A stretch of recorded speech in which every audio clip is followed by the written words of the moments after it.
When Cyclone Idai made land on March the 14th, it was the coastal city of Beira which took the brunt of the storm, but the flooding that followed has decimated huge tracts of land in Mozambique, in Zimbabwe, and in Malawi.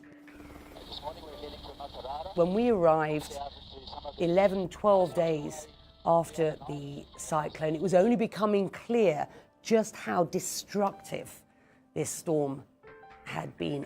Just stay in the middle. The water levels have dropped so quickly now that this is actually becoming a much more dangerous trip. You could see just tracts of muddy brown water. This is one of the most impoverished areas in the world. How were these hundreds of thousands of people across these areas going to cope? Aid has arrived. They don't contribute anything like the developed world to issues of climate change, and yet they bear the brunt. The water was upwards of 8 meters high, so the water would have been right up towards the top of these trees. WFP had set up a distribution centre, and this was in a village which was on higher ground. When we arrived, there were thousands of people, from small children to grandmothers and grandfathers, who were desperate.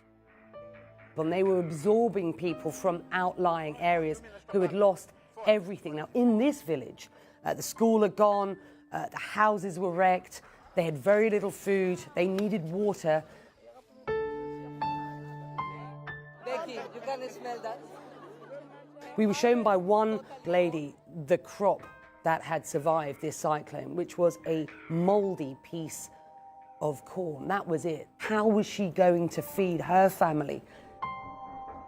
I think one of the most important things to remember about a disaster like this is that once the waters recede and the aid gets in, that's not the end of the story. This is a race against time to avoid a second disaster, that of hunger and chronic disease. We're already seeing cases of cholera, the potential for malaria and other waterborne diseases, which could be a real killer going forward.